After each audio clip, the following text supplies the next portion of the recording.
Deep Talks, the detox for your mind by Deep Trivedi.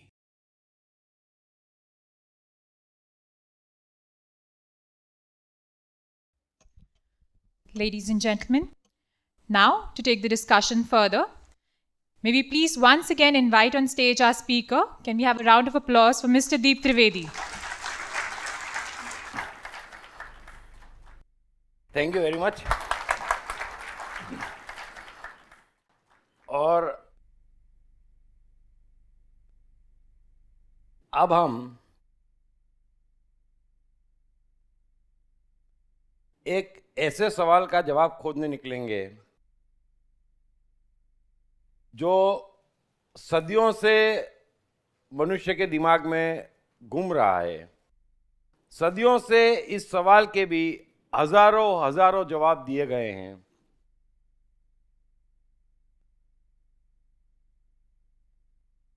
क्या भगवान है?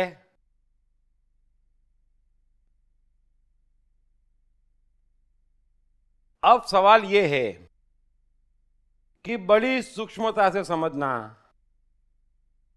कि जो दृश्यमान वस्तु है उसको तो नाम देना बराबर है कि भाई ये पानी है, ये चाय है, ये सोफा है, ये टेबल है। आदमियों को नाम दे देना ठीक है ताकि बातचीत में आसानी रहती, एक आइडेंटिटी मिलती। लेकिन जब साइकोलॉजी की बात आती, थोड़ा समझना इस बात को कि जब अदृश्य की बात आती तो उसको परिभाषित करना जरूरी है। अब भगवान एक कोरा शब्द है, उस शब्द में कुछ भी नहीं है। अब आप उसकी क्या परिभाषा करते हैं, सारा खेल उस पर डिपेंड है। और मैं आपसे निवेदन करूंगा, ये जीवन में नियम बना ले, बड़ी साधारण बात है। और हम वैज्ञानिक युग में हैं, मनुष्य जाति के इतिहास के सबसे चेतनाशील मनुष्य हैं हम।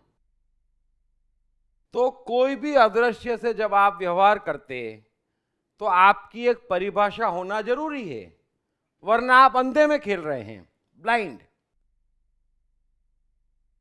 कोई भी शब्द हो, चाहे प्रेम हो, क्रोध हो, समृद्धि हो, लाभ हो, हानि हो, भगवान हो, धर्म हो, भक्ति हो, एजुकेशन हो, ये सारे कोरे शब्द हैं। आपको उसकी परिभाषा करना जरूरी है।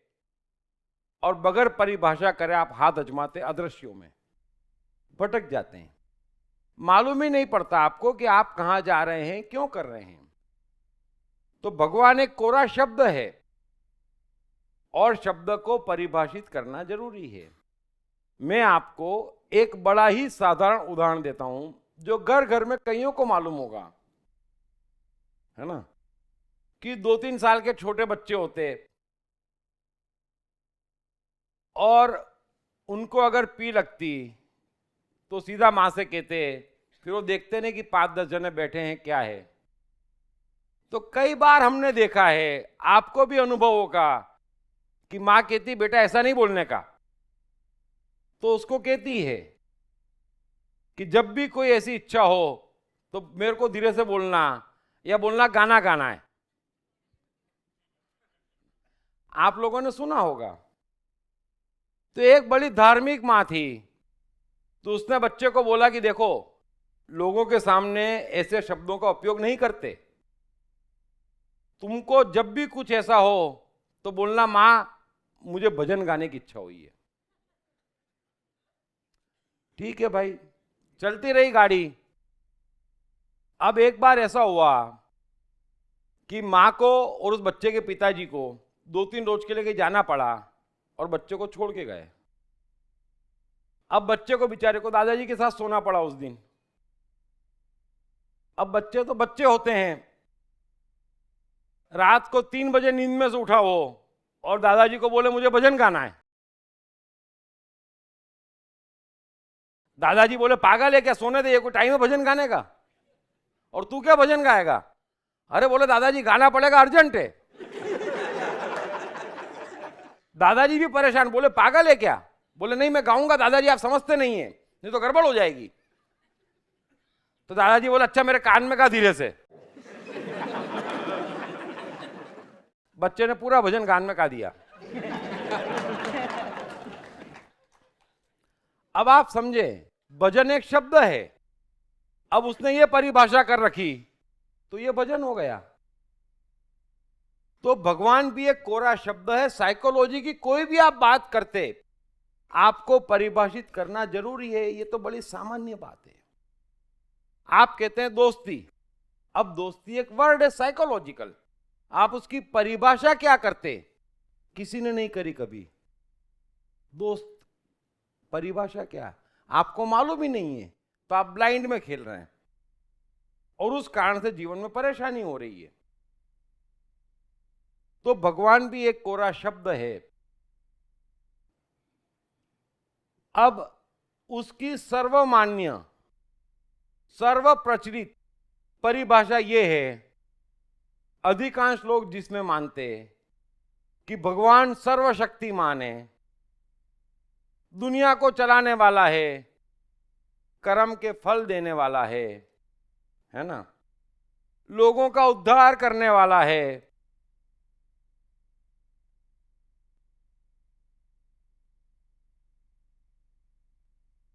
अब सवाल यह है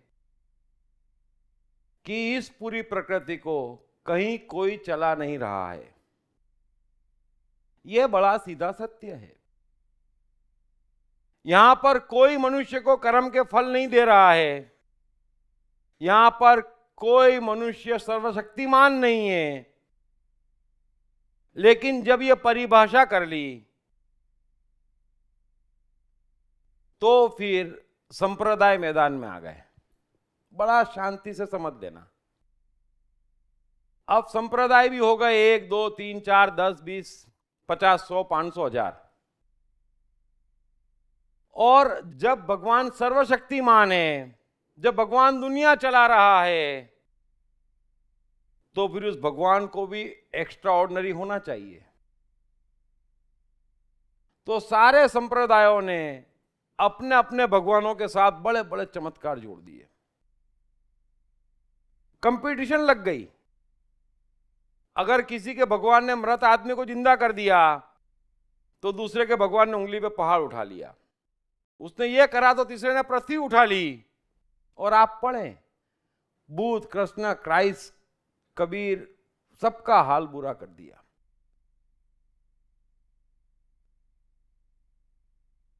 भगवान की इस परिभाषा ने संप्रदाय मैदान में ला दिए। भगवान की इस परिभाषा ने आश्रय और आश्वासन ला दिए। दुकानें चल गई कि कोई सर्वशक्तिमान है, उसकी पूजा करो, आपको कुछ मिल जाएगा, नहीं करोगे गड़बड़ हो जाएगी। और हमारे भगवान की करो तो ही मिलेगी, आपके भगवान में नहीं मिलेगी। ये तो और कमाल की बात हो गई। तो थोड़ा सा समझना कि मनुष्य जाति का सबसे बड़ा नुकसान इसमें हुआ कि उसने भगवान की परिभाषा यह करी कि वो सर्वशक्तिमान है, वो सब कुछ चलाने वाला है। ऐसा कहीं कुछ नहीं है। इस कारण से एक और नुकसान मनुष्य जाति का हुआ कि जो भी होश में है, जो भी ज्ञानी है, जो भी इंटेलिजेंट है, वो सब के सब भगवान से दूर हो गए। यही कारण हुआ। इसी परिभाषा ने मनुष्य का बड़ा नुकसान किया कि जिन्हें समझना था, जिन्हें गीता समझनी थी, जिन्हें लाओजू समझना था, जो कृष्ण को समझ सकते थे, जो क्राइस्ट को समझ सकते थे, वो चमत्कार देख के भग गए कि ये तो पागलों की दुनिया है। क्योंकि कोई भी इंटेलिजेंट कुछ भी स्वीकार ले, वो ये कैसे स्वीकारे कि चमत्कार हो सकते? कोई भी मनुष्य इतना सा होश में आ जाए तो उसे समझ में आ जाए कि दुनिया कैसे चल रही है। जो काम मैं नहीं कर सकता, जो लिमिटेशन मेरी है, वो लिमिटेशन हमेशा हर मनुष्य की रही है। ये एक सिंपल लॉ है। Edison, Mulla Nasiruddin, Bill Gates, Steve Jobs, even Buddha और महावीर ने मना कर दिया कि भाई कोई भगवान नहीं है दुनिया में, भागो यहां से। क्योंकि बुद्ध सोचे, बुद्ध का सोचना भी सही कि मैं कह दूं भगवान है तो फिर वही बात आ जाएगी, सर्वशक्तिमान है, चमत्कारी है। अब न तो हम जीवन पढ़ते कि क्राइस्ट का जीवन क्या था, कृष्ण का जीवन क्या था, मोहम्मद का जीवन क्या था, कबीर का जीवन क्या था, मीरा का जीवन क्या था, हम पढ़ते नहीं। कितने कष्ट आते, कितनी तकलीफें आती। जीवन बड़ा नॉर्मल और सामान्य है, नियम सब पे लागू है। इसलिए आप एक चीज अच्छे समझ लेना कि अगर आपकी परिभाषा भगवान की ये कि वो सर्वशक्तिमान है, या कोई इस प्रकृति को चला रहा, कोई चांद तारे चला रहा, कोई मनुष्य को कर्मों के फल दे रहा, तो नो और बड़ा नो और सीधा नो, कहीं प्रश्न ही नहीं उठता। ये प्रकृति अपने आप चल रही है, ये बड़ा ऑटोमेशन है, सब कुछ यहां पर ऑटोमेटिक है, उसको कोई नियंत्रण करने वाला नहीं है, कोई उसको नियंत्रित कर नहीं सकता। दूसरी बात एक और गड़बड़ हो गई। गड़बड़ यही नहीं रुकी, क्योंकि दुख की बात है, मनुष्य इस प्रकृति की सबसे हसीन रचना है, बड़ा शक्तिशाली है, उसके भीतर सारी शक्तियां भरी पड़ी है, उसके बावजूद सदियों से बेचारा दुख में, चिंता में, टेंशन में, परेशानी में घूम रहा है। क्यों? ये इन्हीं चक्करों में फिर कुछ बुद्धिमान लोग आ गए। आप इतिहास उठा के देखें तो वो कहते हैं संसार उपद्रव है, यहां किसी चीज से किसी चीज का कोई लेना देना नहीं है, यहां कभी भी कुछ भी हो जाता है। वे नास्तिक हो गए और बड़े नास्तिक हो गए और अपने आप को बुद्धिमान समझते।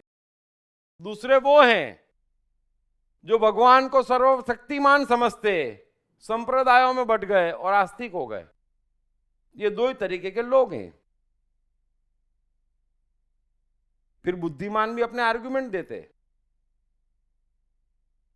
किससे सुनाते। एक बार ऐसा हुआ कि एक आदमी दूसरी मंजिल से गिर गया और नीचे जमीन पे एक आदमी चल रहा था, उसके ऊपर गिर गया बेचारा। अब जिसके ऊपर गिरा उसकी हड्डी पसली टूट गई और जो गिरा था वो उठ के चलते बना।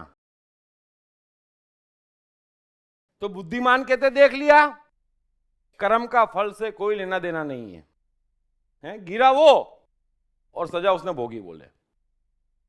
तो ये दो तरीके के लोग हैं, आप बड़े अच्छे समझ लेना। और ये दोनों के दोनों गलत है, इक्वली गलत है, अनजान है, फंसे हुए हैं।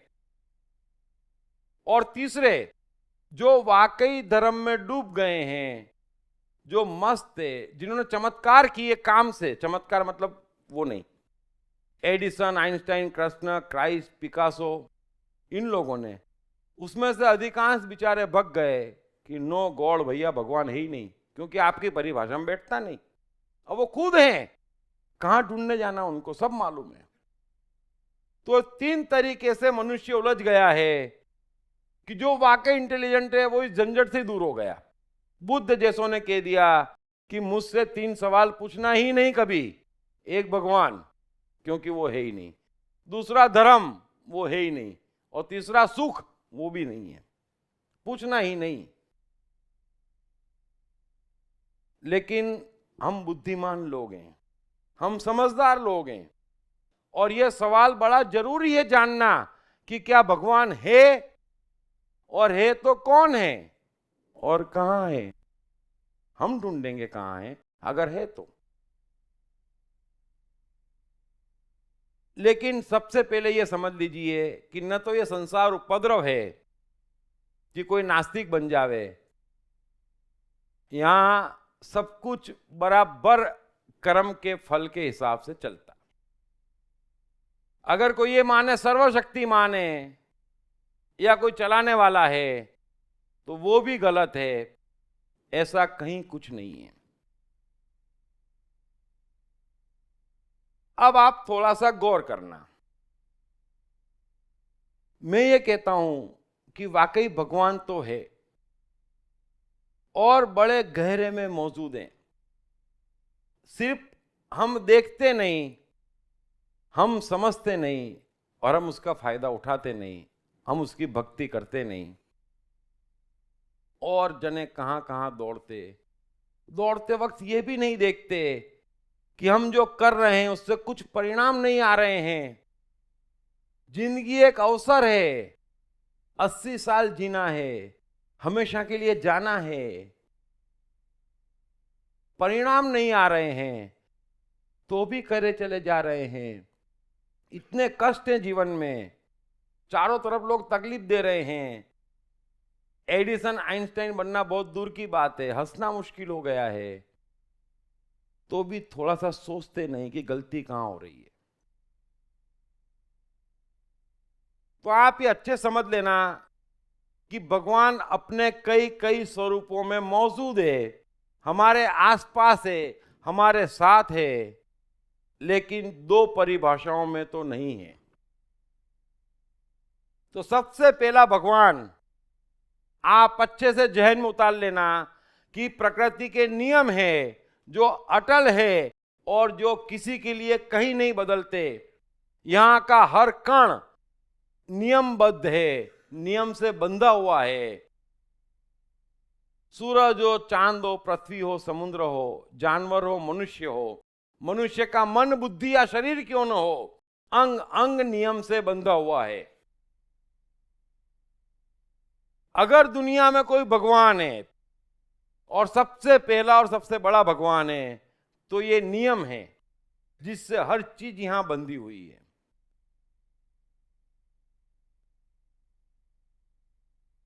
ये नियम से चल रहा है, इसलिए वैज्ञानिक कह देते कि इस तारीख को यहां पर सुनामी आएगी। क्यों? क्योंकि वो नियम से चल रहा है। वो कह देते कि इस तारीख को चंद्र ग्रहण होगा, इस तारीख को ऐसा होगा, इस दिन ऐसा होगा, फिर अगले 100 साल नहीं होगा। क्यों? क्योंकि सारी गति, सारी मूवमेंट प्रकृति की बिल्कुल नियमबद्ध है और वो नियम ही भगवान है। वैसे ही मनुष्य का जीवन भी नियमबद्ध है, मनुष्य का मन भी नियमबद्ध है, मनुष्य का शरीर भी नियमबद्ध है। इसीलिए उसकी बीमारी का भी पता चलता, उसका इलाज भी होता। समझ लेना, जो चीज नियम से नहीं चल रही है उसके साथ कुछ भी किया नहीं जा सकता है। और यहां पर एक कण ऐसा नहीं है जो नियम से न बंधा हो। तो नियम पहला भगवान है हमारे लिए। सिंपल है, आप नियम जान लो, नियम को फॉलो कर लो और जो चाहिए वो पालो। इतना सुंदर, इतना प्यारा भगवान आपके पास है। आपको कुछ नहीं करना, सिर्फ नियम जानना है। और इतनी चेतना किसी मनुष्य में न हो कि नियम न जान पाए, आश्चर्य की बात है। अगर इस पूरी प्रकृति पे नजर दौड़ाए तो मनुष्य एक नियम से चलता, इसमें कहीं कोई डिस्प्यूट नहीं है। मनुष्य कहीं का भी हो, कैसा भी हो या किसी भी युग का हो, उस पे प्रकृति के सारे नियम लागू होते और प्रकृति बिना पक्षपात के व्यवहार करती। ये आप भी जानते, मैं भी जानता और ज्ञानी लोग भी जानते हैं। अगर सूर्य रोशनी देता तो सबको देता, हिंदुस्तान में भी देता, पाकिस्तान में भी देता, अमीर को भी देता, गरीब को भी देता। हवा बहती, ऑक्सीजन लाती तो सबको देती। नियमबद्ध है। ये नहीं है कि इस मनुष्य को नहीं देना, इस मनुष्य को ज्यादा देना। ये दिन में 6 बार भजन गाता है, इसको थोड़ी एक्स्ट्रा ऑक्सीजन दो, कहीं होता है? ये पढ़ा लिखा है, इंजीनियर हो गया, इसको सूर्य की रोशनी कम कर दो, कहीं होता है?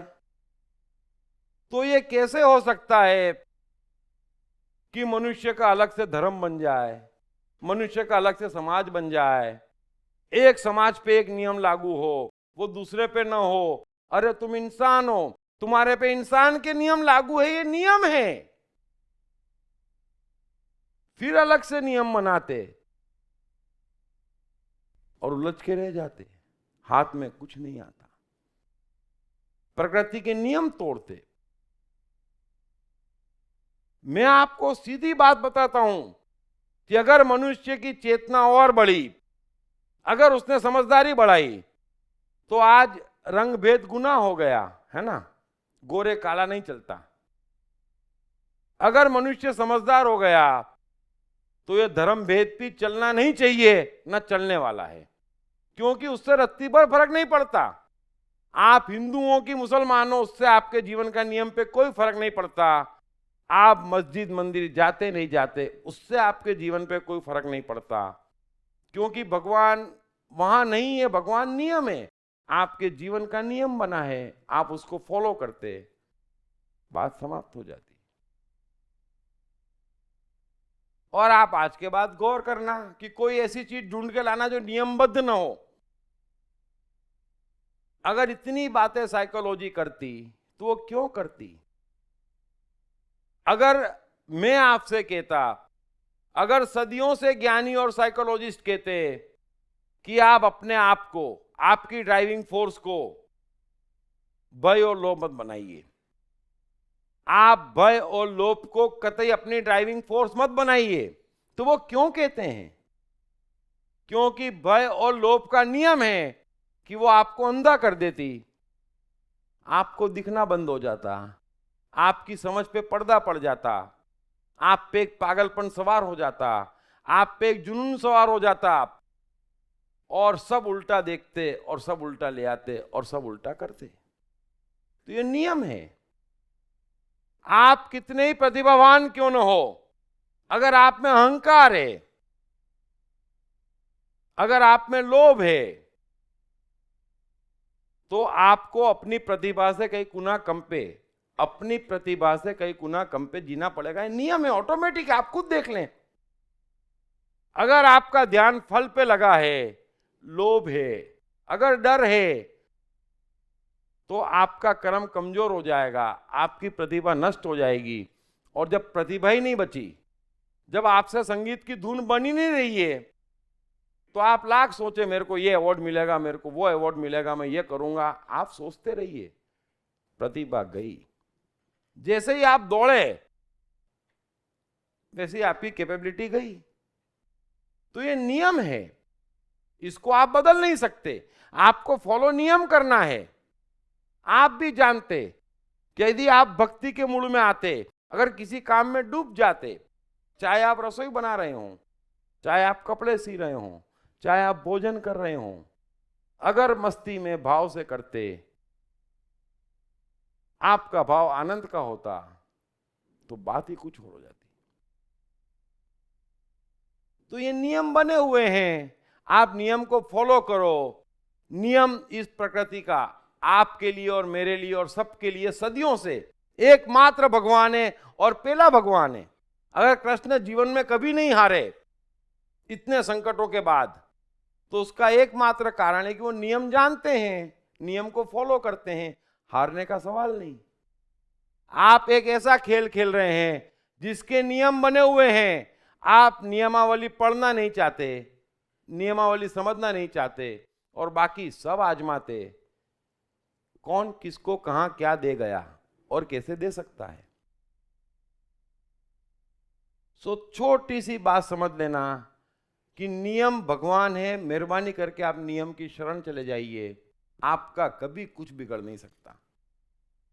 जो नियम की शरण चला गया उसी के लिए कबीर कहते कि जाको राखे साइया मार सके न कोई। ये साइया नियम है, एक बार आपने नियम का हाथ थाम लिया तो आपका कभी कुछ कैसे बिगड़ सकता है, जरा सोचना। आप नियम तोड़ रहे हैं, आप नियम के विरुद्ध जा रहे हैं।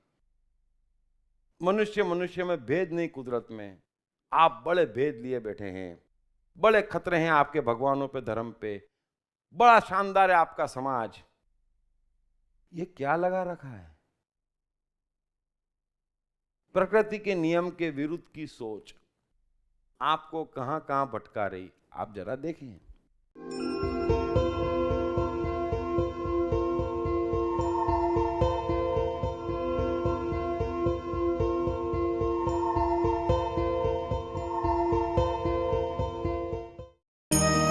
कृष्णा मन और जीवन के मास्टर। कृष्णा एक प्रेमी, एक कलाकार, एक गुरु, एक राजनेता, एक व्यवसायी। कृष्णा शून्य से सृजन करने का एक श्रेष्ठ उदाहरण। कृष्णा जो कठिनतम परिस्थितियों में भी हंसते हुए जीने की कला सिखाते हैं।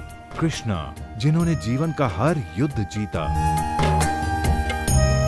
दीप त्रिवेदी द्वारा लिखित किताब मैं कृष्ण हूँ। ये किताब कृष्ण के संपूर्ण जीवन पर रिसर्च करने के बाद कुछ इस साइकोलॉजिकल अंदाज में सिलसिलेवार रूप से लिखी गई है कि जिसे पढ़ते पढ़ते आपका जीवन भी बदलता चला जाएगा। मैं कृष्ण हूँ। ये किताब अंग्रेजी, हिंदी, मराठी तथा गुजराती में एक साथ atmanestore.com साथ ही सभी प्रमुख ई-कॉमर्स साइट्स पर भी उपलब्ध है। मनुष्य के जीवन में आनंद, मस्ती, शांति, सुकून से बढ़कर कुछ भी नहीं है। अगर कोई आपको देता है तो वो भगवान ही तो है।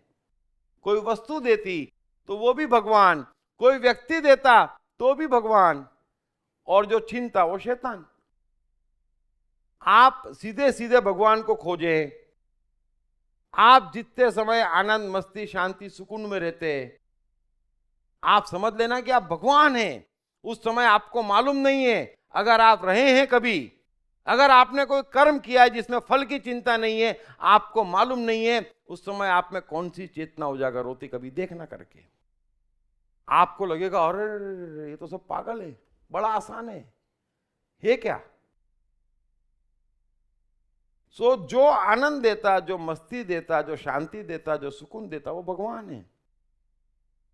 आप भगवान को कहां खोजते, भगवान की क्या परिभाषा करते?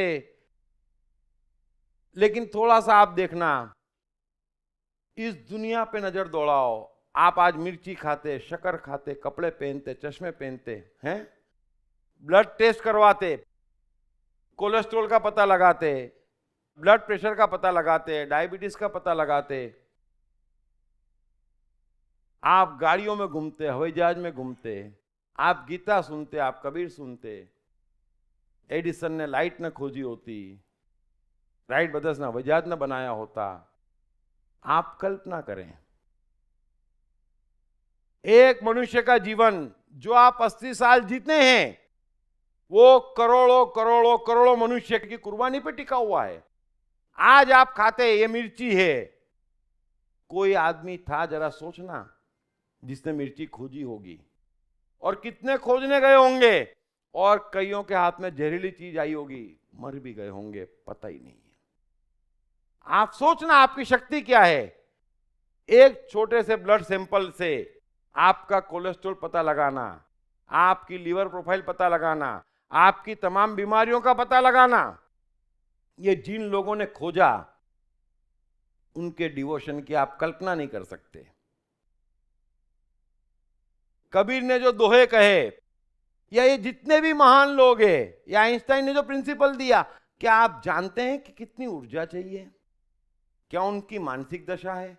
तो एक मनुष्य जीवन 80 साल का, वो करोड़ों लोगों का एहसान लेके जीता है। किसी ने पता लगाया कि ये कपास है, तब मालूम पड़ा कि कपड़ा बनता। आप कल्पना करें, एक छोटे से छोटा सामान के लिए मनुष्यों ने कुर्बानी दी है। तो जिसके भीतर ये भाव है, जब भी वो कोई चीज यूज करता, आप 24 घंटे कितना सामान यूज करते, टीवी देखते, पिक्चर देखते, हर चीज तो भगवान है। जिसकी शरण में आप जाते, आपके पास तो है क्या? तो कभी आपने धन्यवाद दिया? मिर्ची खाते वक्त किसने खोजी होगी यार? ये शक्कर किसने खोजी होगी? आग किसने खोजी? अगर आग न होती तो आप भी कच्ची सब्जी और कच्चा मांस खा रहे होते। कल्पना तो करो एक जीवन में, तो धन्यवाद का भाव नहीं, जिसके भीतर धन्यवाद का भाव है, हर उस व्यक्ति के लिए जिसने भगवान बनकर इस प्रकृति को हमेशा के लिए रोशन किया है, जिसने भगवान बनकर मनुष्य की सुख और शांति का ख्याल रखा है। कितने भगवान हैं? तो जिसके अंदर धन्यवाद का भाव आ जाएगा वो डायरेक्शन पकड़ लेगा। एक चीज और समझ लेना, मैंने पहले ही कहा है और मैं बार बार कहता हूं कि मनुष्य कोई भी हो, कैसा भी हो, एक मकसद से आता और उसका मकसद बड़ा सीधा और साफ रहता कि वो अरबों अरबों मनुष्यों की बनाई चीजें, उनकी कुर्बानियों का आज जी रहा, वो उनकी कुर्बानियों का फायदा उठा रहा। तो परमात्मा यानी प्रकृति के नियम से हर मनुष्य एक मकसद लेके आता और ये उसका ध्येय होना चाहिए कि मैं भी मरने से पूर्व कोई ऐसी चीज मनुष्य जाति को दे के जाऊं जिससे वो भी हजारों हजारों साल तक आनंद, मस्ती, शांति, सुकून पाए। उसके बगैर मरना यानी कि मकसद पाए बगैर मरना। तो जिसके अंदर ये भाव आ जाए, आप तो छोटी मोटी बात करते, भय और लोभ कहां दिखाते? अरे ये आपका सीधा काम है, ये आपका कर्तव्य है कि आप जो भी चीज यूज करते, जरा सोचना उनकी कुर्बानी। आप कोशिश करना एक चीज करने की, आपको मालूम पड़ जाएगा कि भय और लोभ के कारण हम शक्तिहीन हो चुके हैं। ब्लड में कोलेस्ट्रॉल ढूंढना, हवाई जहाज बनाना, मंगल पे पहुंचना, गीता कहना, कबीर के एक दोहे सुनना, आप कल्पना करना, शब्दों की जमावट देखना, कितनी एनर्जी, कितनी चेतना। आपके भीतर से धन्यवाद नहीं आता, आप आनंद लेके भूल जाते। बहुत होता तो उनकी पर्सनल लाइफ में झांकते झांकू समझते नहीं। गॉसिप एसोसिएशन के सब प्रेसिडेंट्स बने हुए हैं। लेकिन धन्यवाद का भाव भीतर लाओ और मकसद का पता लगाओ, क्योंकि एक ही मकसद से आप आए हैं कि हम करोड़ों करोड़ों लोगों का दिया वापर रहे हैं, तो उनको वापस देके जाना है। आपको जाना ही चाहिए।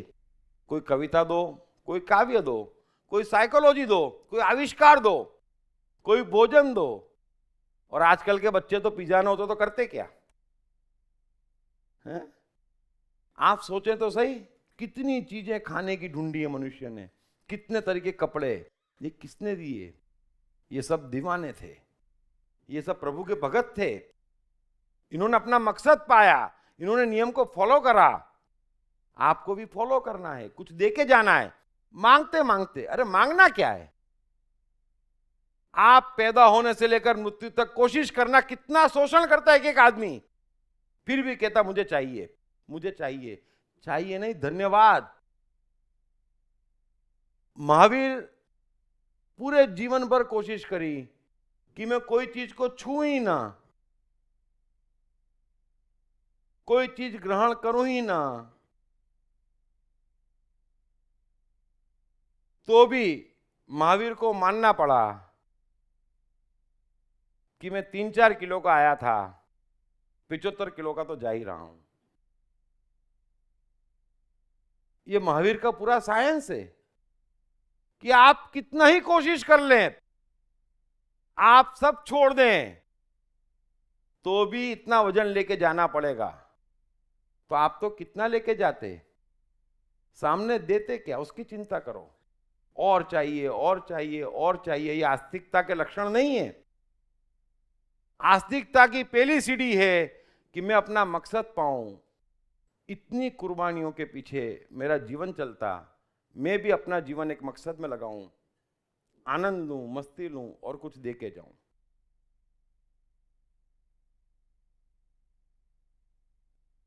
फिर अगर आपको भगवान ही खोजना है तो मनुष्य के भाव, अपने भाव देखें।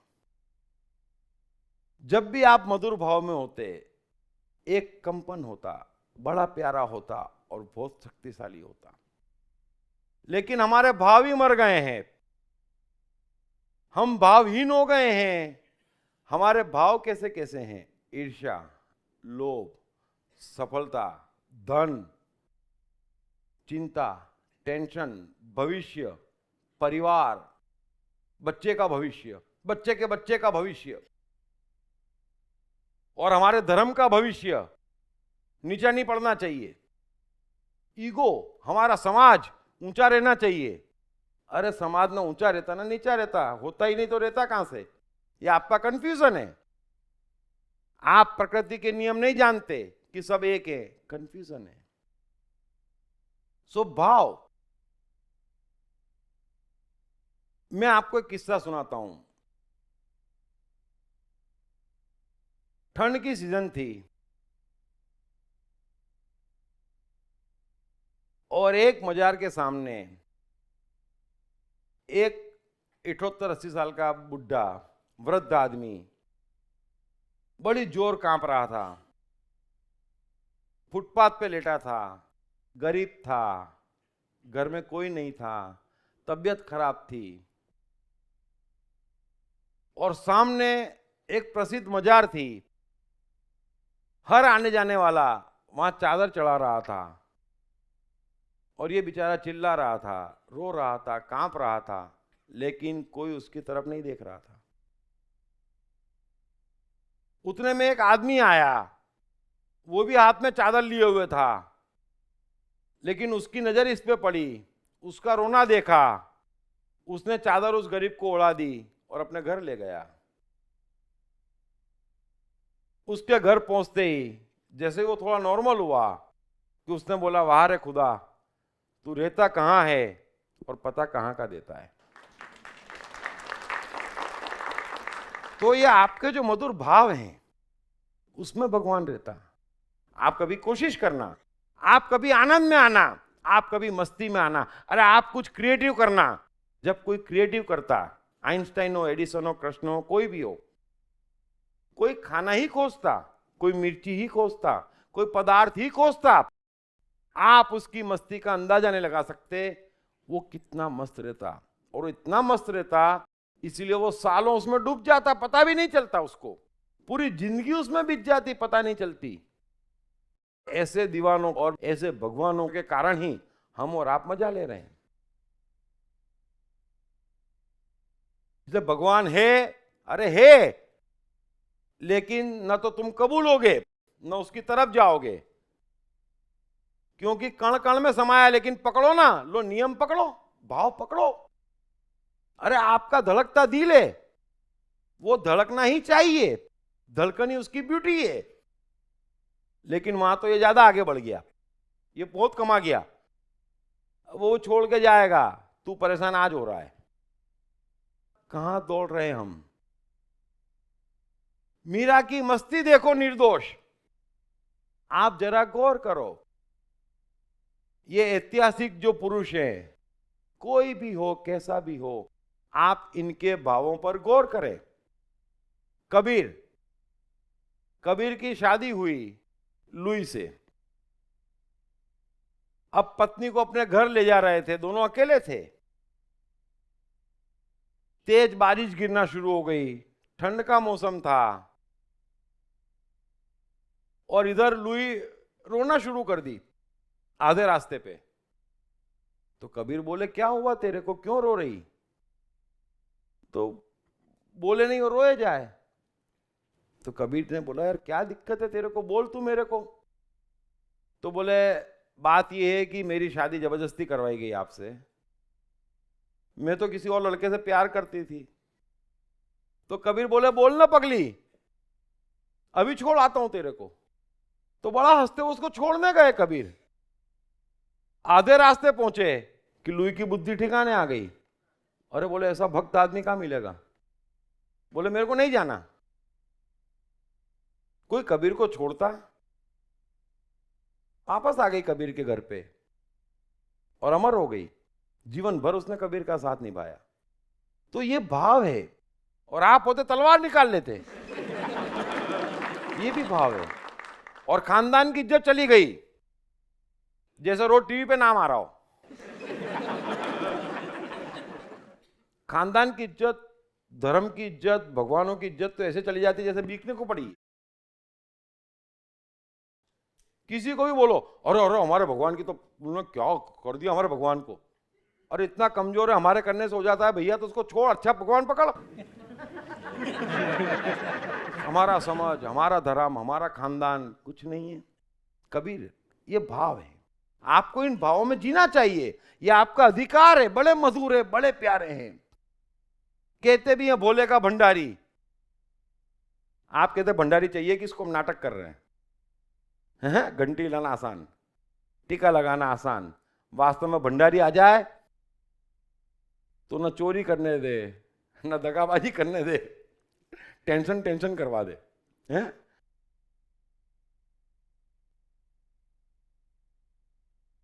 महावीर की बात बताता हूं मैं आपको, कुछ प्यारी बातें बताता हूं।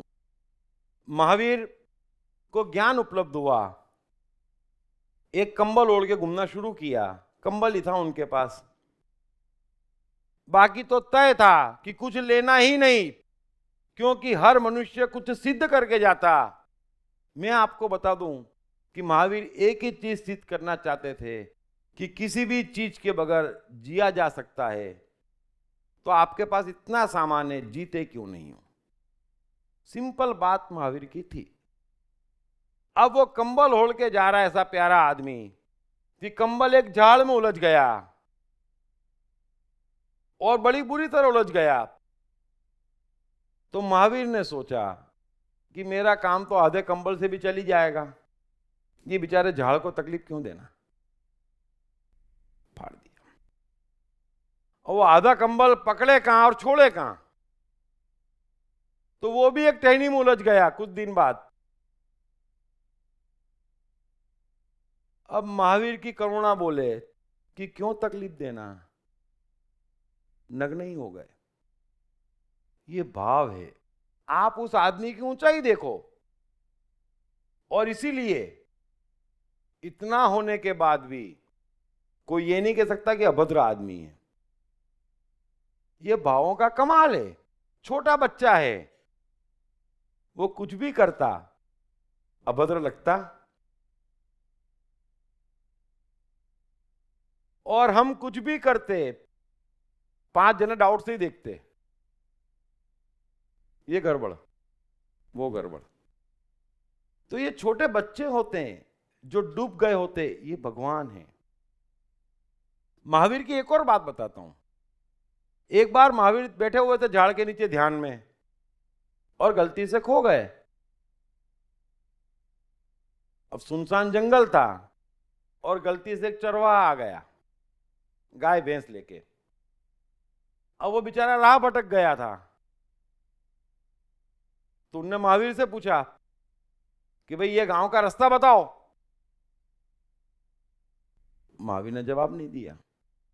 उसने 3-4 बार पूछा, महावीर ने कोई जवाब नहीं दिया। तो उसने महावीर को हिलाया और हिला के छोड़ा। महावीर फिर वहीं के वहीं। उसको बड़ा क्रोध आया, वो कील लेके आया और महावीर के कान में घुसेड़ दी। खून निकल पड़ा। खून निकला तो महावीर होश में आ गए। अरे क्या हुआ? वो चरवा बोलता, अब आया ना लाइन पे, मेरे को गांव का पता पूछना था और तू होशियार बन रहा था। तो महावीर बोले, नहीं मैंने सुना ही नहीं। बोले, नहीं सुना? और जोर से कान में कील ठोक दी। महावीर ने उसको देखा ध्यान से, फिर थोड़ा सा उदास हो गए, आंसू टपकने लगे। तो बोले, तकलीफ हुई ना? वो चरवा बोलता है, तकलीफ हुई ना महावीर जी?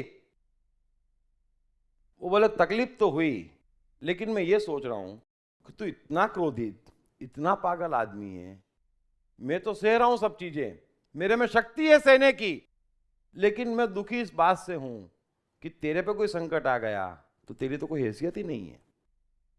मैं तेरा दुख आज अनुभव कर रहा हूं, ये करुणा है। मेरे में तो शक्ति है, सह लूंगा।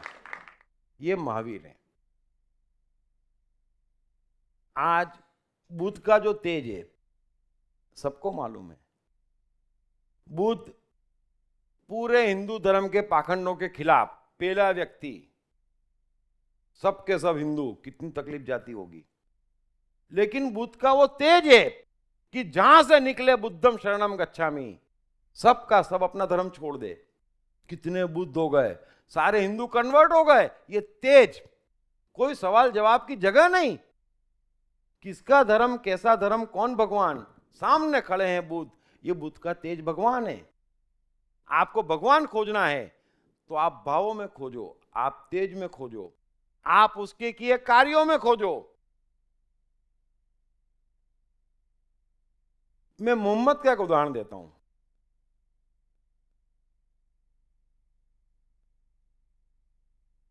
मोहम्मद के पीछे काफी लोग पड़े रहते थे और कई लोग उन्हें मारने के लिए तरस रहे थे। तो एक दिन ऐसा हुआ कि मोहम्मद 4-5 शिष्यों के साथ जा रहे थे घोड़े पे कि दुश्मनों की नजर पड़ गई और करीब 20-30 लोग थे वो घोड़े पे और हथियारों से लैस, और दौड़ा दी उन्होंने घोड़े। सब जने घबरा गए, मोहम्मद के सारे शिष्य घबरा गए, टेंशन में आ गए। बोले ये तो मर गए अपन, 100 मीटर दूरी पे, और अब करेंगे क्या। मोहम्मद तो आराम से घोड़ा चला रहे। सबने देखा मोहम्मद को, ये क्या है। मौत सर पे आ गई, बच सकते नहीं, और मोहम्मद के चेहरे पे शिकन नहीं। ठीक है, क्या करें अब, घोड़ा दौड़ाना था, घोड़ा दौड़ा रहे थे सब जने।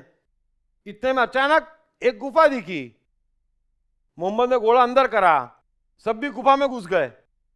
अब घुस के चुपचाप बैठ गए और सब जने टेंशन में। मोहम्मद अपने शांति से बैठे हैं, कोई टेंशन नहीं। तो उनने पूछा, महाराज आपको समझ में नहीं आ रहा हमारे सर पे क्या मुसीबत खड़ी है। बोले हम बचेंगे कि नहीं। मोहम्मद बोले मैं ये चिंता करने वाला कौन हूं।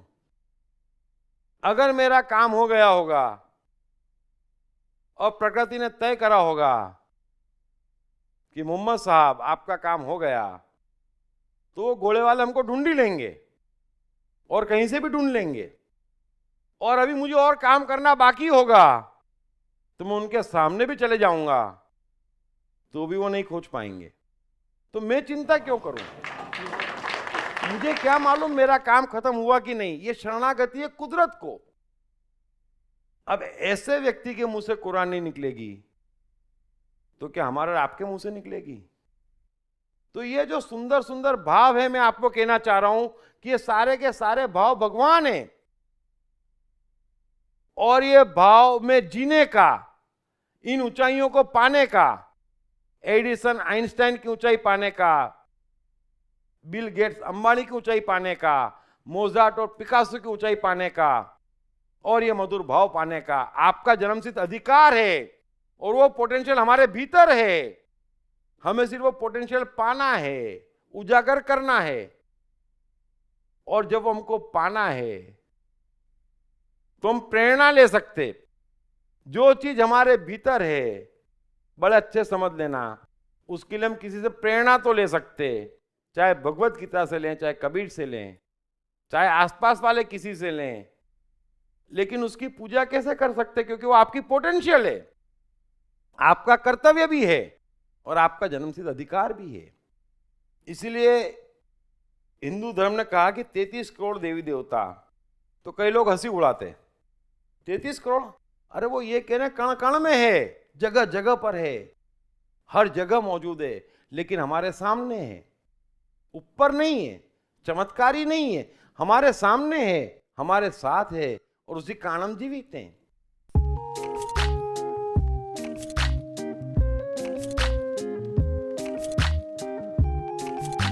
हाय, मेरा नाम शील कुमार अवस्थी है और मैं बैंक में काम करता हूँ as a senior manager. My name is Omkar Kulkarni and I'm a engineering student. मेरा नाम जयराम प्रसाद है, मैं सेल्फ एम्प्लॉयड हूँ। मैंने इनकी बुक पढ़ी I am the mind. Sir ने I am the mind book में बहुत क्लियरली मेंशन किया है कि माइंड किस तरीके से वर्क करता है, कैसे प्रॉब्लम्स को क्रिएट करता है और इसका सोल्यूशन क्या है लाइफ में।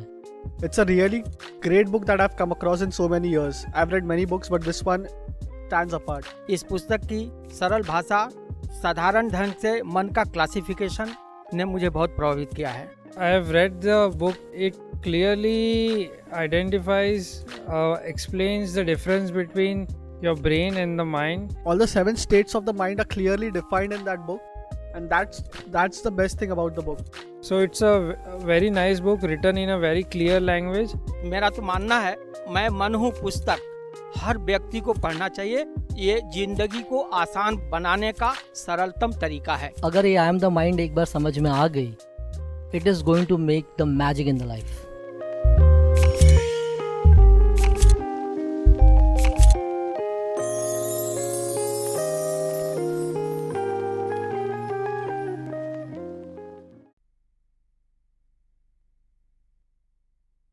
हजारों भगवान पैदा कर चुकी है नस्ल आदम की, हजारों भगवान पैदा कर चुकी है नस्ल आदम की, सबके सब स्वीकार्य हैं, लेकिन आदमी अब तक भटकता है। जितने भी भगवान आते खूब पूछते हम लोग, खूब मंदिर बनते उनके, खूब चर्चे होते, खूब चर्च बनते, लेकिन हमारी भटकन वहीं की वहीं है। कितने आके चले गए नस्ल आदम के वहां भगवान।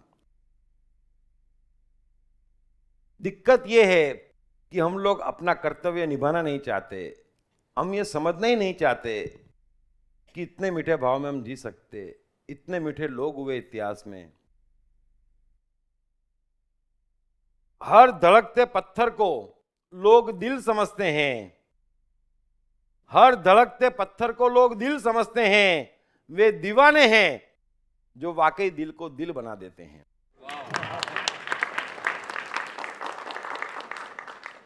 ये जितने दीवाने हैं वही दीवानगी हमारे भीतर आ जाए।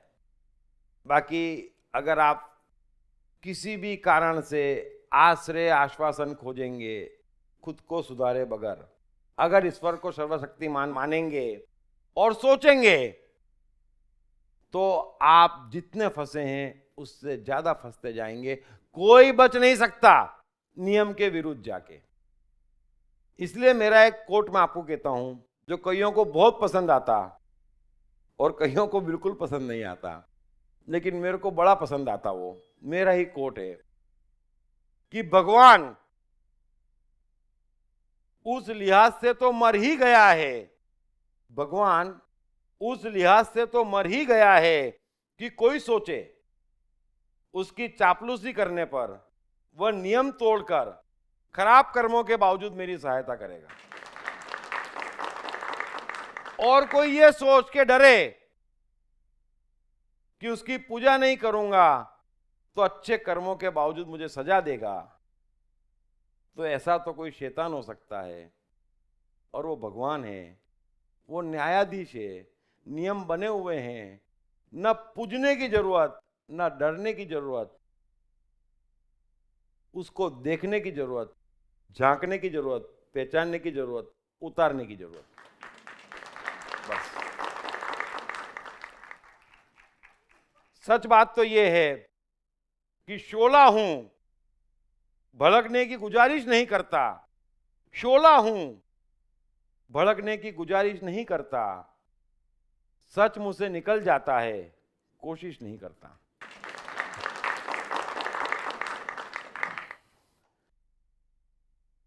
इसलिए मैंने आपको थोड़ी थोड़ी चीजें बताई कि भगवान किन भावों में है। आपके सामने इतिहास है, आपके भीतर वो भाव हैं। आप गलत जगह भटक रहे भय और लोभ के कारण। जिस रोज आप अपनी ड्राइविंग फोर्स आनंद और संतोष को बना लेंगे, ये सब के सब आपके अधिकार है, सबने पाया है। और जाको राखे साइया मार सके न कोई। आप आनंद और संतोष को अपनी ड्राइविंग फोर्स बना लो।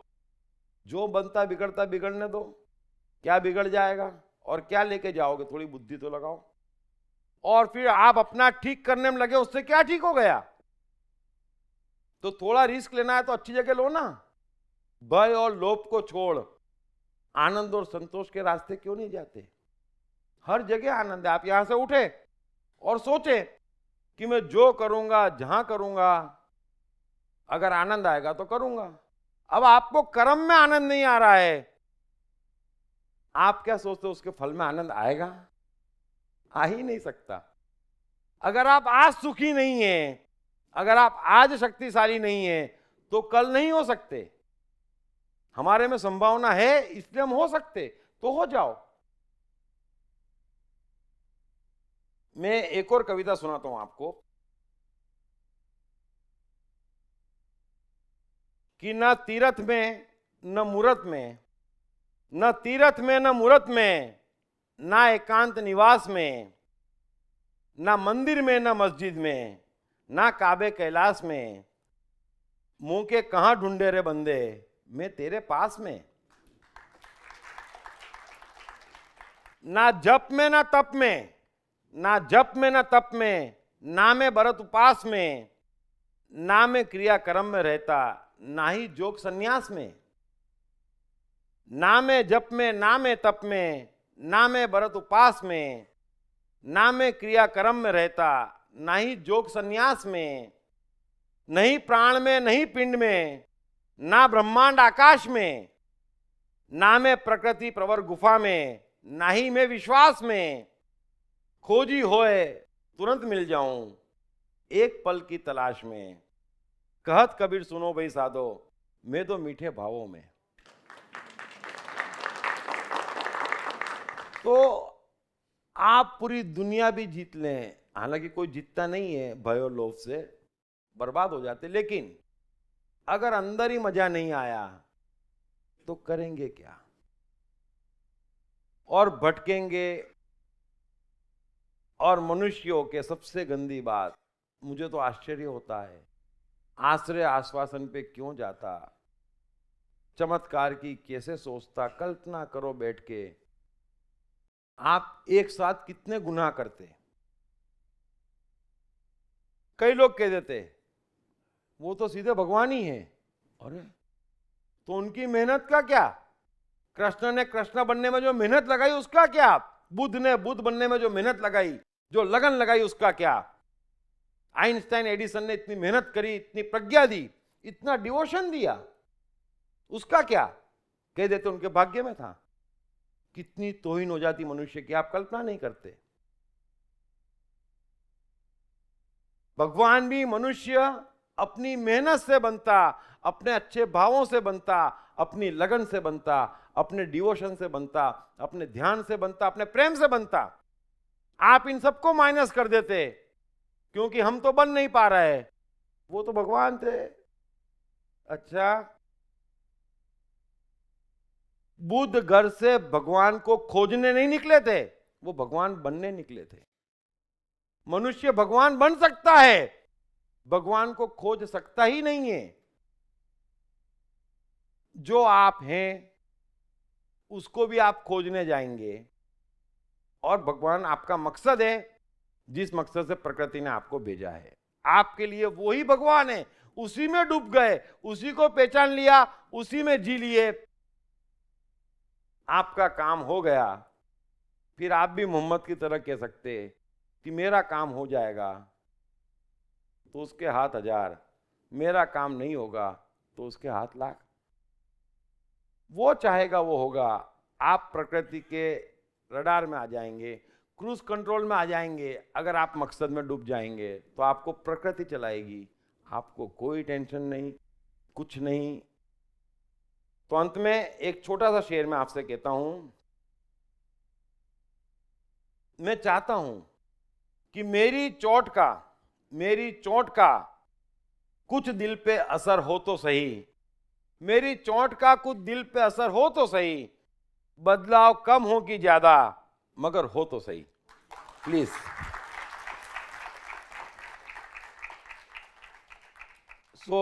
इसके साथ मैं इस उम्मीद के साथ कि मैंने बड़ी शॉर्ट में समझाने की कोशिश करी कि भगवान कौन है, आपको भटकने की जरूरत नहीं है।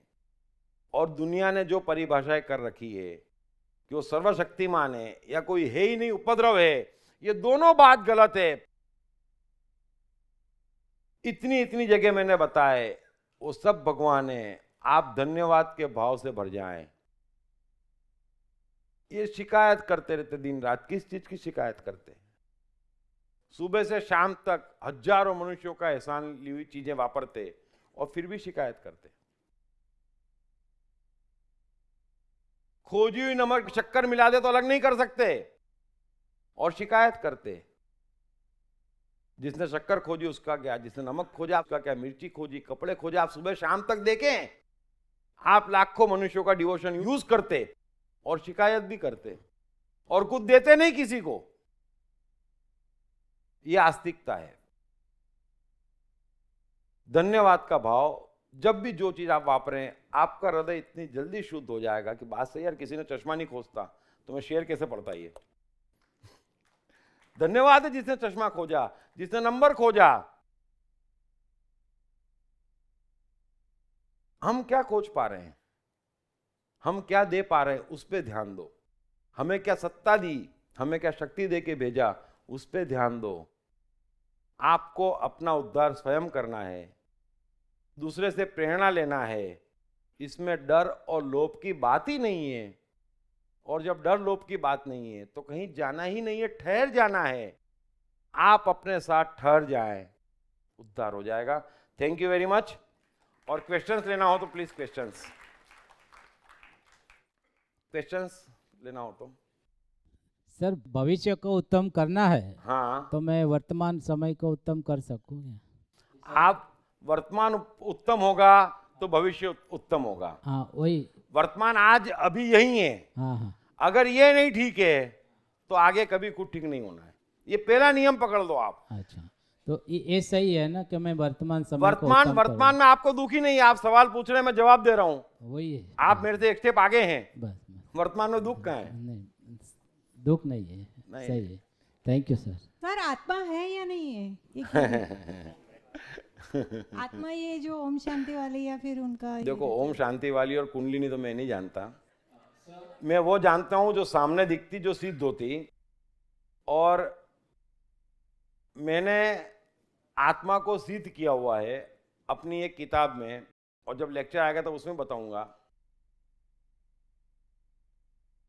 तो आत्मा तो होती, लेकिन अभी उस चीज का कोई मतलब नहीं है। हमारा काम अटक नहीं रहा है। अभी न्यूयॉर्क में क्लाइमेट कैसा भी हो, सपोज मेरे पास बोरीवली से चर्चगेट जाने के पैसे नहीं हैं, तो न्यूयॉर्क का क्लाइमेट कैसा भी हो मुझे क्या लेना देना है। तो आत्मा थोड़ी दूर की बात है।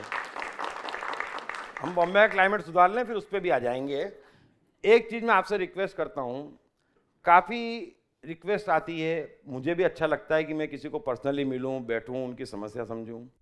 लेकिन मेरी भी एक लिमिटेशन है लाइफ की, कि मैं इतने लोगों से मिल नहीं सकता, क्योंकि मुझे जीवन के मकसद में जीना भी है, लेक्चर्स भी देना और काफ़ी किताबें लिखना है, ऑफिस चलाना है। तो मेरे पास टाइम थोड़ा कम बचता है। फिर भी जब मौका मिलेगा मैं हमेशा अवश्य बुलाऊंगा। लेकिन अगर मैं नहीं भी मिल पाऊँ तो there are other people with us जो उनको हेल्प करेंगे। और जब भी मेरे पास मौका मिलेगा तो जितनी भी रिक्वेस्ट होगी मैं बुलाऊंगा, मुझे अच्छा लगेगा। लेकिन अगर ना बुला पाऊँ तो आप भी समझ लिए कि मेरी भी अपनी अच्छा तो लगेगा, लेकिन क्या करूं।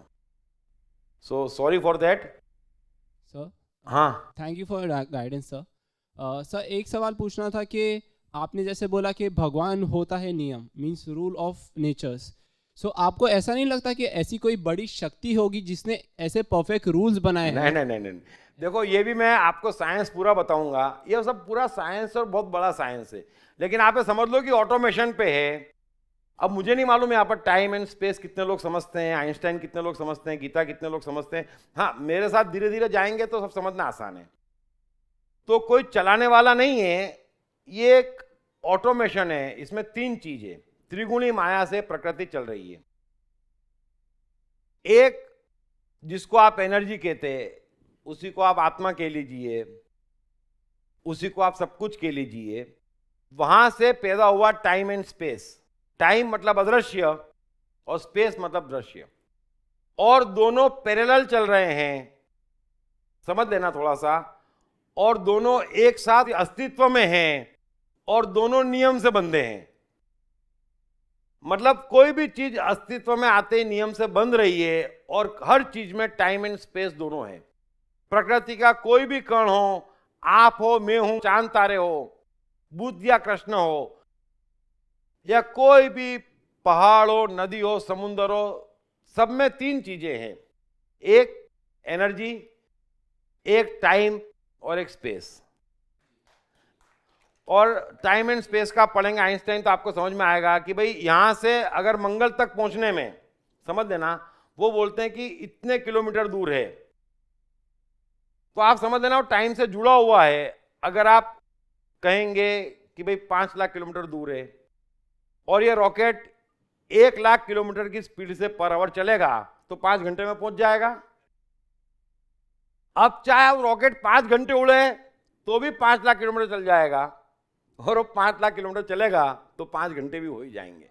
सर तो रिलेटेड है सर, लेकिन एक चीज़ है कि साइंस ये बोलता है कि व्हेन समथिंग इज एम्बिगुअस, जो कभी प्रूव नहीं हो पाए, तो we can be neutral on this thing, means God का एग्जिस्टेंस प्रूव नहीं हो पाया अभी। नहीं, अरे देखो प्रॉब्लम क्या हो गई, मैं आपको बता रहा हूं। मैं इसीलिए बड़ी मेहनत कर रहा हूं कि जो इंटेलिजेंट लोग हैं, मैंने पहले ही कहा कि जो समझ सकते, जो समझा सकते, वो भाग गए चमत्कारों के कारण, संप्रदायों के कारण, क्योंकि इतना सेंस है उनमें, तो उन्होंने कभी धर्म में रस ही नहीं लिया और वो बेचारे वहीं के वहीं चले गए। ये नुकसान हुआ। लेकिन जिस रोज उनको मालूम पड़े कि ये चीज धर्म कहता, धर्म मतलब साइकोलॉजी कहती, जो सिद्ध होती, दुनिया की ऐसी कोई भी चीज नहीं है जो सिद्ध नहीं हो जाए। जब मैं समय पे बोलूंगा तो आपको आत्मा सिद्ध करूंगा, जब मैं साइकोलॉजी पे बोलूंगा तो आपको प्रकृति अस्तित्व में कैसे आई और कैसे मिटेगी और क्या उसके सिद्धांत है, सब कुछ नियम से चल रहा है, एकदम नियम से चल रहा है। लेकिन जैसे जैसे आगे बढ़ेंगे तो ही आपको समझ में आएगा।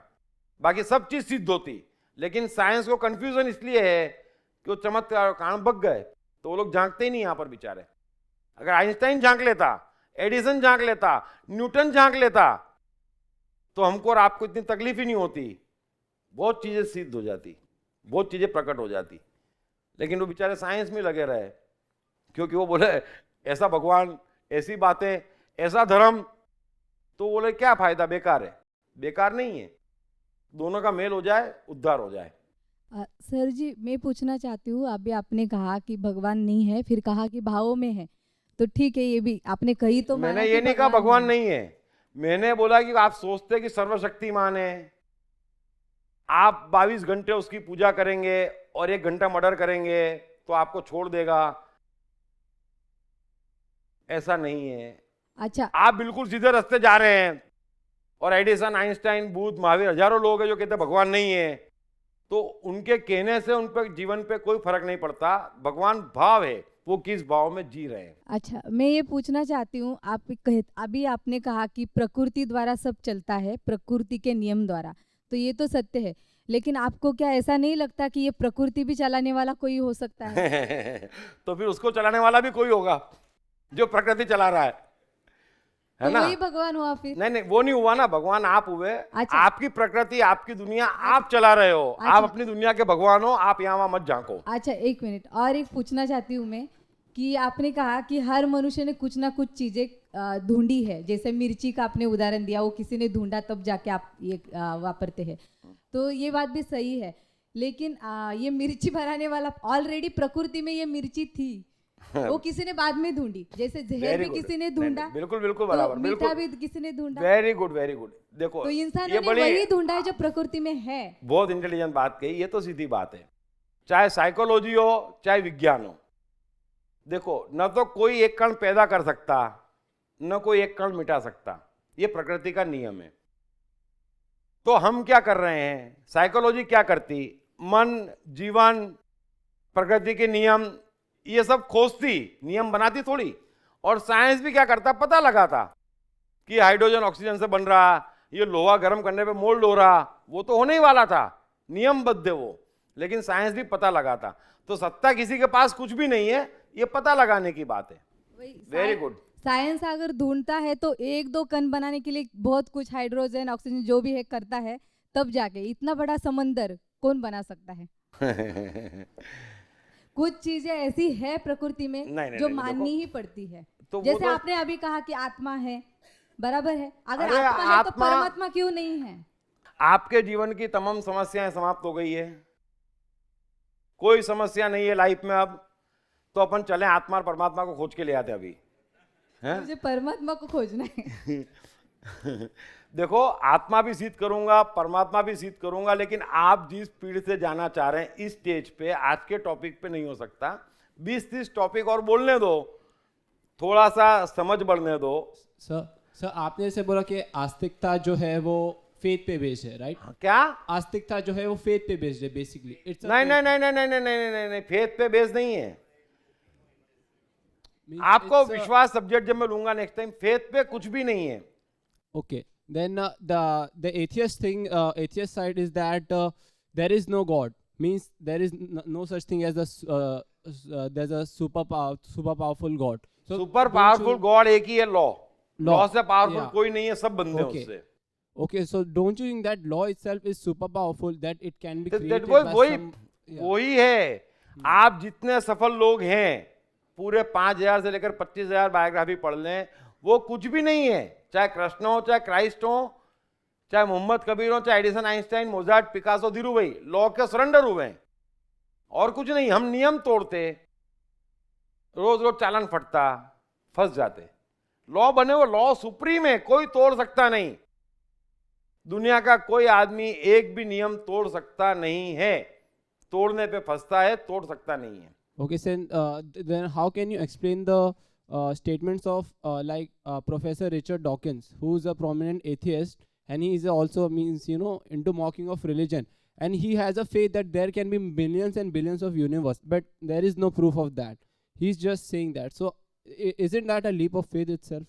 देखो, आप पहली बात तो आप भूल जाओ कि वो एथेइस्ट है। प्रॉब्लम क्या है कि जब वो कहता है कि भगवान नहीं है, तो वो ये कहता है कि आपकी परिभाषा में नहीं है।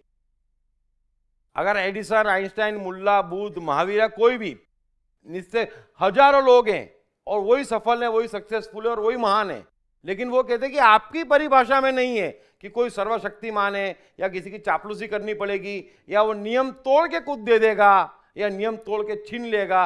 ऐसा भगवान नहीं है, इसलिए वो मना करते थे। आप उसको नास्तिक कहते हो, नास्तिक नहीं है। वो आपकी परिभाषा को डिनाय करता, लेकिन उसकी भगवान की परिभाषा होगी तो बोलेगा कि भगवान के सिवा और कुछ है ही नहीं संसार में। इसलिए आप कंफ्यूज मत हो, नास्तिकों को मत परेशान करो। नास्तिक असली आस्तिक है। सर, आपने जैसा बताया कि दृश्य का हम नाम देते हैं, अदृश्य जो है उसका हमें परिभाषा बनाना चाहिए। बिल्कुल बनानी पड़ती। परिभाषा, एक तो बना हुआ परिभाषा ऑलरेडी है चीज़ों का, और एक परिभाषा, क्या हर चीज़ का परिभाषा मैं इंडिविजुअल परिभाषा बनाऊं अपने लिए? जैसे आनंद है, मस्ती है, करुणा है, क्रोध है, इसका इंडिविजुअल परिभाषा मैं बनाऊं अपने लिए, या फिर एक सार्वभौमिक परिभाषा है? ऐसा है कि 3 स्टेज पे मनुष्य है। आप समझो हर चीज त्रिगुणी माया से घिरी है, पहले दिमाग में समझ लेना, और वो टॉपिक आएगा तो आपको डिटेल में बताऊंगा। जैसे alpha, beta, gamma, neutron, proton, electron, ये पूरा वर्ल्ड त्रिगुणी माया से भरा हुआ है। 3 टाइप के मनुष्य, 3 ऑप्शन। आपके पास जीवन में 3 ऑप्शन है, हाँ, ना या नहीं मालूम। आप किसी भी चीज में समझ लेना, दृश्य हो कि अदृश्य हो, त्रिगुणी माया से जगत चल रहा है। एक एनर्जी, एक टाइम और एक स्पेस। तो 3 तरह के मनुष्य हैं। एक वो जो बगैर परिभाषा जाने कूद पड़ते हैं। अब आप भगवान की परिभाषा तय करो फिर कूदो, आप धर्म की परिभाषा तय करो फिर कूदो, आपके 90% प्रॉब्लम सॉल्व हो जाएंगे। क्योंकि आप धर्म की ऐसी परिभाषा नहीं करेंगे कि 500 करोड़ की बस्ती में सिर्फ 30 करोड़ का वो उद्धार करेगा, तो आप बोलेंगे नहीं नहीं, ये परिभाषा ही गलत हो गई धर्म की। आप समझदार हैं, लेकिन आप परिभाषा नहीं करते, कूद जाते, इसलिए बेहोशी में चलते। तो 3 तरीके के मनुष्य हैं। पहला बगैर परिभाषा करे कूद जाता, दूसरा समझदार है जिसको हम नास्तिक कहते, वो परिभाषा करता फिर कूदता, और तीसरा वाकई आस्तिक है, वो जानता कि कुदरत ने हर चीज को परिभाषित किया हुआ है और वो उसको फॉलो करता। तो कुदरत ने भगवान की परिभाषा भी डिफाइन है, धर्म की परिभाषा भी डिफाइन है। धर्म वो है जो मनुष्य को आनंद और शांति से भरे, परिभाषा डिफाइन है। अब अगर ये परिभाषा है तो किसी का आनंद अलग, किसी की शांति अलग, किसी की मस्ती अलग, किसी क्रिएटिविटी अलग, किसी का जीवन अलग, लेकिन जिससे मिले और पक्के में मिले और जो दिलवाए वो भगवान, जिसको मिले, जो विधि से मिले, जिस नॉलेज से मिले वो धर्म। तो परिभाषा कुदरत की तो हर चीज की बनी है, लेकिन हम अपनी परिभाषा चलते या बगैर परिभाषा के चलते। सर दूसरा एक और प्रश्न है। फर्स्ट लेक्चर से सर आप जो बता रहे हैं कि प्रकृति के नियम, हाँ। कुछ बंधे बनाए नियम हैं जो हमें अगर हम फॉलो करते हैं तो हम सफलता की राह पे जाते हैं। वो प्रकृति के नियम बेसिकली क्या क्या हैं?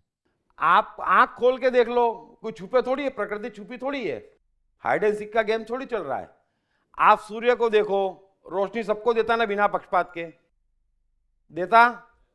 तो ये नियम है। अब आप हिंदू मुस्लिम हैं या आपने समाज बना रखे हैं तो आप गलत रास्ते हो। प्रकृति के नियम आंख के सामने है। कोई कण बिना मकसद के नहीं आता, नियम बना हुआ है। कोई कण ना बनाया जा सकता ना मिटाया जा सकता, नियम बना है, फिर भी आप मिटाने में लगते। सर एक सवाल मैं पूछ, और कितने सवाल लास्ट में भी, आप अपना आनंद फॉलो कर रहे हैं अगर, और आपके साथ जो जुड़े हुए लोग हैं उससे परेशानी हो रही है उनको, तो ऐसी सिचुएशन में तो अगर आप इतने चिंताशील हैं, अगर आप में महावीर और कबीर घुस गए हैं, तो मैं आपको 100-200 करोड़ लोग लाके देता हूं जो बड़े दुखी हैं। आपको अपनी चिंता करना, दूसरों को सुख दे पाते आप? मतलब कोशिश तो यही रहती है कि उनको मिलता है, कोशिश नहीं। देखो, हर आदमी चाहता है कि मैं सफल हूं, हर आदमी चाहता है कि मैं घर वालों को खुश रखूं, पूरी दुनिया को प्यार दूं। होता है? क्यों नहीं होता है? आप बैंक में जाना, अब आपके बैंक में बैलेंस है 50,000 का और आप 2 करोड़ का चेक फाड़ोगे तो क्या हो जाएगा? अब मेरे पास आनंद 5 है और मैं बोलूं 100 तू रख, 200 तू रख, तो सब बाउंस हो रहे हैं। आप पहले अपने 5 को 100 कर लो, फिर बांटो। Thank you very much. Krishna का बचपन कैसा गुजरा? कृष्ण राधा का प्यार क्या था? कृष्ण ने कितने विवाह किए? कृष्ण की चाइल्ड साइकोलॉजी क्या थी? कृष्ण ने ग्वाले से द्वारकाधीश तक का सफर कैसे तय किया? ये यादव स्थली क्या है? इन तमाम सवालों के जवाब जानिए। दीप त्रिवेदी द्वारा लिखित किताब मैं कृष्ण हूँ। ये किताब कृष्ण के संपूर्ण जीवन पर रिसर्च करने के बाद दीप त्रिवेदी द्वारा कुछ इस साइकोलॉजिकल अंदाज में सिलसिलेवार रूप से लिखी गई है कि जिसे पढ़ते पढ़ते आपका जीवन भी बदलता चला जाएगा। मैं कृष्ण हूँ। ये किताब अंग्रेजी, हिंदी, मराठी तथा गुजराती में एक साथ atmanestore.com साथ ही सभी प्रमुख ई-कॉमर्स साइट्स पर भी उपलब्ध है। दीप त्रिवेदी की मनुष्य के जीवन और उसकी साइकोलॉजी पर एक गहरी पकड़ है। मनुष्य जीवन के विभिन्न पहलुओं पर सर्वाधिक चर्चा करने का रिकॉर्ड भी उन्हीं के नाम पर है। मनुष्य जीवन का ऐसा कोई पहलू नहीं जिस पर उन्होंने खुलकर चर्चा ना की हो, जैसे कि path of life, personality, complex, guilt, love, expectation, partiality, acceptance, fear, hypocrisy, creativity, wealth, who is God, concentration, confusion, power of transformation, joy and success, mind and brain, day sleep, natural intelligence, change your future, ego, non-violence, freedom, तथा दीप talks ताओ ते चिंग के अंतर्गत दीप त्रिवेदी द्वारा मशहूर Chinese philosopher लाओ त्से के महान सूत्रों पर चर्चा, परिचय, समय, मन, सफलता, संकट, धर्म, राजनीति और दीप टॉक्स भगवत गीता के अंतर्गत जीवन की किसी भी समस्या से निपटने के लिए दीप त्रिवेदी द्वारा भगवत गीता के संपूर्ण 18 अध्याय पर चर्चा। आप ये तमाम डीवीडीज और सीडीज सुनकर अपना और अपने परिवार का जीवन बदल सकते हैं। ये तमाम डीवीडीज और सीडीज आत्मन ई स्टोर तथा अन्य सभी ई-कॉमर्स साइट्स पर उपलब्ध हैं। जब भी कोई बच्चा पैदा होता, माता पिता बड़ी उम्मीद लगाते। ये जरूर एडिसन बनेगा, ये जरूर स्टीव जॉब्स बनेगा, ये जरूर सफल होगा। परंतु होता ऐसा कुछ नहीं। अधिकांश जीवन की चक्की में पिसकर रह जाते हैं। क्यों? सिर्फ गलत शिक्षा तथा गलत परवरिश के कारण, साइकोलॉजिकल अज्ञान के कारण। अतः बच्चों की साइकोलॉजी समझने हेतु एवं उनकी क्षमता निखारने हेतु आज ही खरीदें श्री दीप त्रिवेदी द्वारा लिखित किताब मैं मन हूँ। ये किताब atmanestore.com पर उपलब्ध है। सुनिए श्रीमद् भगवद गीता, कृष्ण और अर्जुन का अद्भुत संवाद, संपूर्ण 18 अध्याय। हरीश भिमानी, कृष्ण भूटानी, विष्णु शर्मा और अरविंद मेहरा की मधुर आवाजों में श्रीमद् भगवद गीता, विश्व का सबसे उच्चतम ज्ञान। हर समस्या का बस एक समाधान। 4 CD set now available at 20% discount only on Atman eStore and all other leading e-commerce sites. हर बच्चे में सफल और महान बनने की संभावना छिपी होती है। सवाल बच्चे द्वारा अपनी प्रतिभा को निखारने का तथा सही परवरिश पाने का ही होता है। दीप त्रिवेदी द्वारा लिखित रोचक ग्राफिक बुक्स पढ़िए। The story of Thomas Edison, अनपढ़ एडिसन के महान वैज्ञानिक बनने की दास्तान। नॉटिनेस टू ग्रेटनेस, स्टीव से स्टीव जॉब्स बनने की कहानी। हॉटी टू डॉन्टी, चाइल्ड साइकोलॉजी समझने हेतु शेर के बच्चे की कहानी। न सिर्फ बच्चों बल्कि हर माता पिता व टीचर के लिए भी आवश्यक ग्राफिक बुक्स हिंदी तथा अंग्रेजी में आत्मन ई स्टोर तथा अन्य सभी ई कॉमर्स साइट्स पर उपलब्ध।